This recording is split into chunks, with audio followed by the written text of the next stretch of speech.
The ivory lace was stunning, but as you walked down the aisle, it felt more like a funeral shroud than a wedding dress. You were one idea away from giving your life to a stranger until a deafening blast reminded everyone that some things and some people simply are not for sale. The ivory dress felt like a cage. You stare at yourself in the full length mirror, barely recognizing the person looking back. That dress was beautiful, objectively stunning, with its delicate lace sleeves and flowing train, but it might as well be a funeral shroud. Your hands tremble as you adjust the veil for the hundredth time, though nothing you can do would make this feel right. You look perfect, darling, your mother says from behind you, her voice warm with satisfaction. She has no idea that your heart is shattering with every passing second, that you've cried yourself to sleep for the past 2 weeks, that you've considered running 1,000 times, but never found the courage. Thanks, you whisper, the word hollow. Through the door, you can hear the string quartet playing, the murmur of guests taking their seats. 300 people gather to watch you marry Takashi, a man you've met exactly 4 times, a man whose smile never reaches his eyes, a man your family chose because his business connections would secure the family's future, a man who isn't at least one of them. Your chest constricts painfully at the thought of them. It's been 3 months since your parents found out about your relationship and lost their minds. 3 months since they'd forbidden you from seeing either of them, monitoring your phone, your movements, your entire life. 3 months since they'd announced this arranged marriage, as if your heart didn't belong to two other people entirely. You'd managed to send one text before they'd taken your phone. Just 3 words to your group chat. I'm so sorry. You wonder if they hate you now, if they've moved on, if they think that you chose this. It's time, your mother announces, and your stomach drops. The ceremony is a blur. You walk down the aisle on your father's arm, each step feeling like walking down your own execution. Takashi awaits at the altar with that same empty smile, his eyes assessing you like an accusation rather than a bride. The officiant began speaking, his words washing over you meaninglessly. You're supposed to say, I do soon. You're supposed to promise forever to someone who makes your skin crawl. If anyone objects to this union, the officiant intones, speak now or forever hold your peace. The traditional pause. No one ever actually objects. It's just a formality, a relic of boom. The massive doors at the back of the venue explode inward with a deafening crash, splinters of wood flying everywhere. As guests scream and duck, smoke billows through the entrance, and through it, two figures come charging in like heroes from an action movie. Your heart stops completely.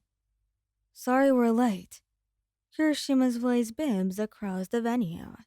His red hair unmistakable, even through the haze. He's activated his hardening quirk, his skin rocky, as he barrels forward. We freaking object. Bakugou roars beside him, palms crackling with explosions, his wild blonde hair, and feral grin exactly as you remember. His red eyes lock onto yours with an intensity that makes your knees weak. The entire venue erupts in chaos. Your mother shrieks.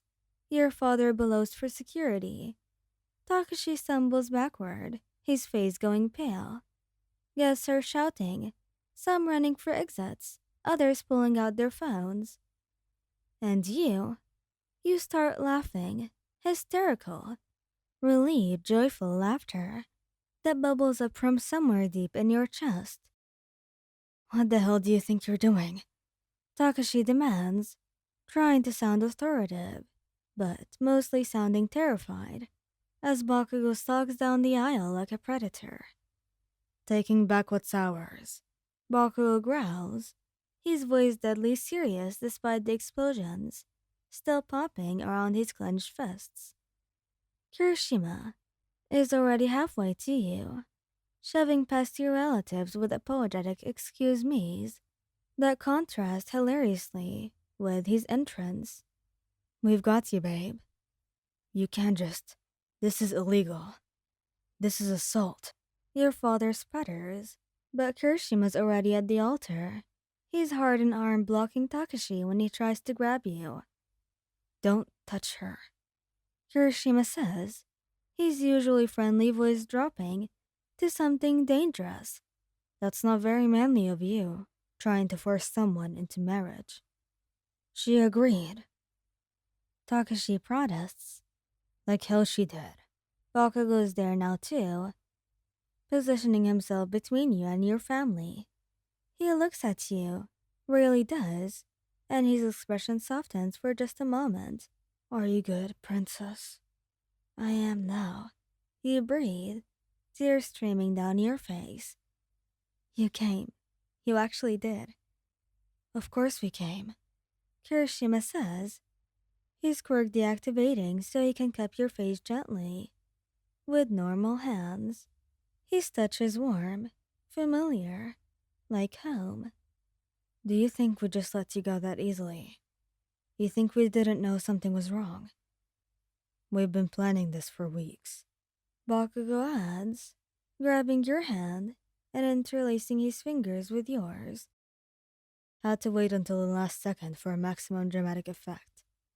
Also needed to make sure that we wouldn't end up in prison. You will still face charges for this, your mother threatens, but her voice wavers. Try it. Bakugo sneers. I'm a top-ranked pro hero. You really want that media circus. Prominent family forces daughter into arranged marriage. Yeah, that will look great for you. Your father's face goes purple with rage. You have no proof of anything. Actually, Kirishima interrupts, pulling out his phone with his free hand. We've got plenty. The security footage of you taking her phone, the testimony from her friends about the sudden communication blackout, the financial records showing the business merger contingent on this marriage. Our lawyer's been very thorough. Suddenly, security guards are finally pushing through the crowd, looking thoroughly confused about whether they should actually intervene when pro heroes are involved. Right. Time to go. Kirishima announces before he can process what's happening. He's sweeping you up into his arms. Katsuki, you got the exit. Don't tell me what to do.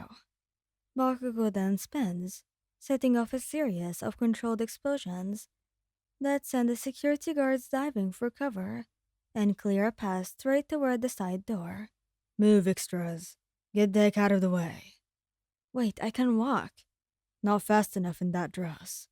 You burst through the side door into blinding sunlight and freedom. There. Bakugo points to a black car, idling at the curb. He wrenches the door open while Kirishima slides you into the back seat, as gently as possible despite the urgency. Diving in after you, Bakugo slams into the front passenger seat. Drive, Dinky. On it, bro. Kaminari, apparently their wheelman, hits the gas. You collapse back against the seat, breathless and dizzy, but crying despite all of that. You idiots. You sob through your laughter. Beautiful, wonderful, crazy idiots. Yeah, well, you're our idiot. What did you expect us to do? We love you, Kirishima says simply, pressing a kiss to your temple. Okay, can you guys stop making me feel single and tell me where to? We've got a safe house set up until the illegal stuff gets sorted out. Kaminari calls from the driver's seat. You look between them and immediately decide. Anywhere. But here. As long as I'm with you too. Bakugou brings your knuckles to his lips, pressing a fierce kiss there. That's our girl. And as the car speeds away from your aborted wedding, your white dress now smudged with smoke and dust, crushed between the two men who own your heart completely, you've never felt freer in your entire life. Whatever consequences come tomorrow, you'll face them together. Thank you guys for listening. I hope you liked this video. Please don't forget to subscribe, like, and share. And goodbye.